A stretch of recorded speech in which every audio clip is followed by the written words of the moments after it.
نحمده ونصلي على رسوله الكريم اما بعد فاعوذ بالله من الشيطان الرجيم بسم الله الرحمن الرحيم رب اشرح لي صدري ويسر لي امري واحلل عقدة من لساني يفقهوا قولي۔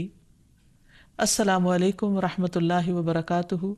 ناظرین، پروگرام دعا کیجئے کے ساتھ آپ کی خدمت میں حاضر ہیں۔ آج ہم انشاءاللہ آپ کے ساتھ بھوک اور فاقوں سے بچنے کی دعائیں شیئر کریں گے، اور ہم اس سلسلے میں دیکھیں گے کہ ہمیں ہمارا دین کیا سکھاتا ہے جب ہم پر کوئی مشکل آئے۔ جب بھی کوئی مشکل آئے تو انسان کو فوراً اپنے رب کی طرف رجوع کرنا چاہیے اور کثرت کے ساتھ دعا مانگنی چاہیے اور مانگتے ہی رہنا چاہیے، کیونکہ اللہ کے سوا اور کون ہے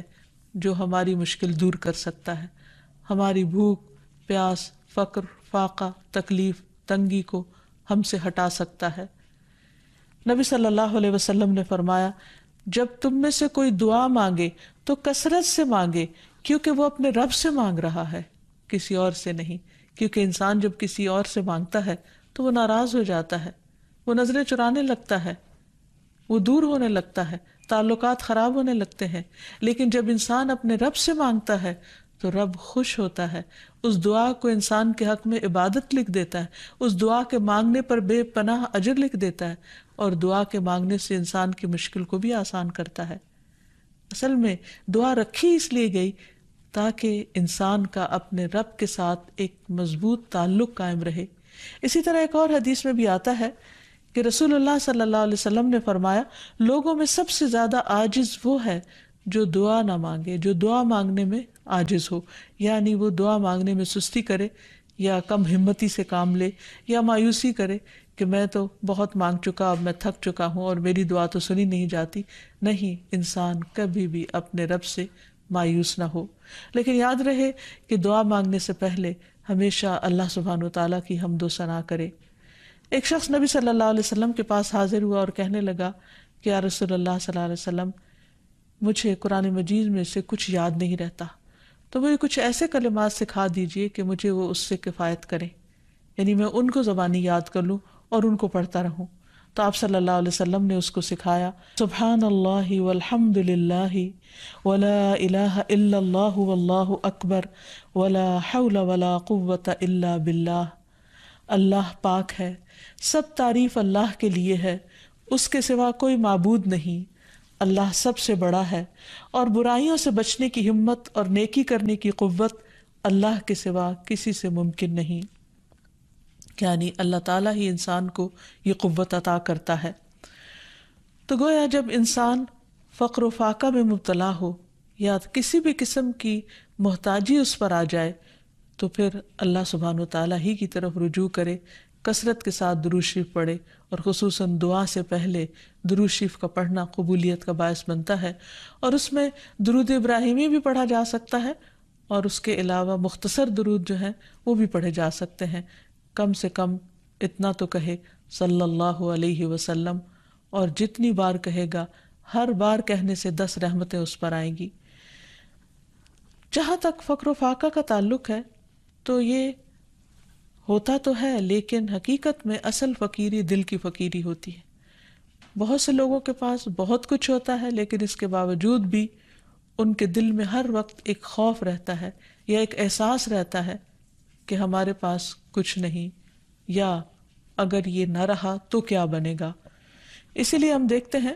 کہ ابو ذر رضی اللہ تعالیٰ عنہ کہتے ہیں کہ رسول اللہ صلی اللہ علیہ وسلم نے مجھ سے فرمایا، اے ابو ذر، تم مال کی کثرت کو مالداری سمجھتے ہو؟ میں نے عرض کیا، ہاں اے اللہ کے رسول صلی اللہ علیہ وسلم۔ آپ نے فرمایا، اور کیا مال کی کمی کو فقر سمجھتے ہو؟ میں نے عرض کیا، ہاں اے اللہ کے رسول صلی اللہ علیہ وسلم۔ آپ نے فرمایا، مالداری دل کی مالداری ہے اور فقر بھی دل کا فقر ہے۔ یعنی انسان اگر اپنے آپ کو نعمتوں پر راضی رکھتا ہے اور اس کی نگاہ ان نعمتوں کی طرف جاتی ہے جو اس کو ملی ہوئی ہیں، تو اس کا دل ہمیشہ غنی رہے گا۔ لیکن اگر انسان ہر وقت یہ سوچتا رہے کہ اس کے پاس کیا نہیں اور اس کے مقابلے میں دوسروں کے پاس کیا کچھ ہے، تو پھر کبھی بھی اس کی محتاجی ختم نہیں ہو سکتی۔ اس سلسلے میں یہ بھی یاد رکھیے کہ انسان اللہ کے دیے ہوئے کو پا کر کبھی خود کو محتاج نہ سمجھے۔ تو گویا خوش قسمت ہیں وہ لوگ جو تھوڑا پا کر بھی اپنے رب سے راضی رہتے ہیں اور اللہ تعالیٰ سے خوش گمان رہتے ہیں اور اچھے کی امید رکھتے ہیں۔ رسول اللہ صلی اللہ علیہ وسلم نے فرمایا، مالداری کو غنا نہیں کہتے، غنا تو دل کا ہوتا ہے۔ جب اللہ کسی بندے کے حق میں خیر و بھلائی کا ارادہ کرتا ہے تو اس کے نفس میں غنا اور دل میں تقویٰ پیدا کر دیتا ہے، اور جب اللہ کسی بندے کے حق میں شر کا ارادہ کرتا ہے تو اس کی فقیری کو اس کی دونوں آنکھوں کے سامنے رکھ دیتا ہے اور اسے سوائے اپنے فقر اور محتاجی کے کچھ نظر نہیں آتا، لہٰذا اس کی کنڈیشن مزریبل ہو جاتی، وہ ہر وقت پریشان اور دکھی رہتا ہے اور وہ ان نعمتوں کو بھی انجوائے نہیں کر سکتا جو اللہ تعالیٰ نے اس کو دی ہوئی ہیں۔ اگر انسان غور کرے کہ اس کی اگر خدا نخواستہ آنکھ چلی جائے تو کیا دنیا بھر کی دولت خرچ کر کے بھی وہ آنکھ لے سکتا ہے واپس؟ یا اگر اس کے جسم کا کوئی اور حصہ چلا جائے، ضائع ہو جائے، تو کیا دنیا بھر کی دولت خرچ کر کے وہ اس طرح کی نعمت واپس لوٹا سکتا ہے؟ ہرگز نہیں۔ ہمارے جسم کا ایک ایک حصہ لاکھوں کروڑوں کا ہے، ہم کہیں سے بھی محتاج اور فقیر نہیں اگر ہم اپنے پاؤں پہ چلتے ہیں اور اپنے ہاتھوں سے کام کر سکتے ہیں، اور اللہ تعالیٰ نے ہمیں نگاہوں کی روشنی عطا کر رکھی ہے اور سننے کی طاقت، اور ہمارا دل دھڑکتا اور ہمیں زندگی نصیب ہے، تو اللہ سبحانہ وتعالیٰ باقی نعمتیں بھی ہم پر آسان کر دے گا، صرف یہ کہ انسان وقتی طور پر کسی آزمائش سے نہ گھبرائے۔ پھر اسی طرح فقر و فاقہ چونکہ ایک آزمائش ہے تو اللہ تعالیٰ مختلف لوگوں کو مختلف طریقے سے آزماتا ہے، تو کچھ لوگوں کو فقر سے آزماتا ہے، اور اس میں صرف یہ نہیں کہ کسی عام انسان کو، بلکہ اللہ تعالیٰ نے اپنے بڑے بڑے نیک بندوں کو بھی اس سے آزمایا ہے۔ لیکن عام حالات میں فقر و فاقہ کے جو اسباب ہمیں قرآن و سنت سے پتہ چلتے ہیں، ان میں سے ایک وجہ دین سے دوری بھی ہے۔ معقل بن یسار کہتے ہیں، رسول اللہ صلی اللہ علیہ وسلم نے فرمایا، تمہارا رب فرماتا ہے، اے ابن آدم، میری عبادت کے لیے فارغ ہو جا تو میں تیرے دل کو غنا سے اور تیرے ہاتھ کو رزق سے بھر دوں گا۔ اے ابن آدم، مجھ سے دور نہ ہو ورنہ میں تیرے دل کو فقر سے اور تیرے ہاتھ کو شغل اور مصروفیت سے بھر دوں گا، یعنی تم کام بھی کرتے رہو گے لیکن تمہارا غم کبھی دور نہیں ہوگا۔ قرآن مجید سے بھی ہمیں واضح طور پر یہ بات پتہ چلتی ہے کہ جو شخص اللہ کے ذکر سے منہ موڑتا ہے، اللہ تعالیٰ دنیا کی زندگی بھی اس پر تنگ کر دیتے ہیں۔ فرمایا، وَمَنْ أَعْرَضَ عَنْ ذِكْرِي فَإِنَّ لَهُ مَعِيشَةً ضَنْكًا وَنَحْشُرُهُ يَوْمَ الْقِيَامَةِ أَعْمَىٰ۔ فرمایا، اور جو میری یاد سے منہ موڑے گا تو اس کی زندگی تنگ ہو جائے گی اور قیامت کے دن ہم اسے اندھا کر کے اٹھائیں گے۔ اور حقیقت یہ ہے کہ یہ آیت بالکل سچی ہے، کیونکہ جو شخص صرف دنیا کی محبت میں مبتلا ہو جاتا ہے اور دنیا ہی کا ہم و غم پال لیتا ہے، پھر اس کی یہی کیفیت ہو جاتی ہے کہ سب کچھ ہوتے ہوئے بھی اس کے اندر تنگی رہتی ہے۔ رسول اللہ صلی اللہ علیہ وسلم نے فرمایا، جو اپنی فکر آخرت کو بنا لیتا ہے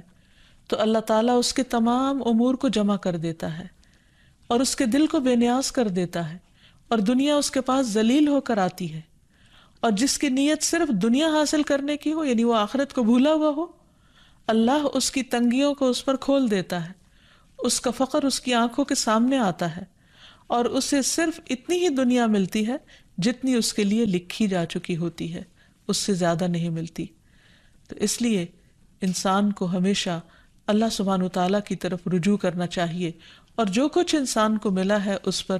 راضی رہنا چاہیے، شکر ادا کرتے رہنا چاہیے، اور فقر و فاقہ کے علاج کے لیے اللہ تعالیٰ سے ہی دعائیں کرنی چاہیے۔ ابو ذر غفاری کہتے ہیں، نبی صلی اللہ علیہ وسلم اللہ سبحانہ وتعالیٰ سے روایت کرتے ہیں کہ بے شک اللہ تعالیٰ فرماتا ہے، اے میرے بندو، تم سب بھوکے ہو سوائے اس کے کہ جسے میں کھلاؤں، تو تم مجھ سے کھانا مانگو، میں تمہیں کھلاؤں گا۔ اے میرے بندو، تم سب برہنہ ہو سوائے اس کے جسے میں لباس پہناؤں، تو تم مجھ سے لباس مانگو، میں تمہیں لباس پہناؤں گا۔ تو حقیقت یہ ہے کہ سب کچھ دینے والا اللہ ہے، اس لیے انسان اپنی چھوٹی سے چھوٹی اور بڑی سے بڑی ضرورت اللہ تعالیٰ کے سامنے ہی رکھے، اور جب انسان اللہ سے مانگتا ہے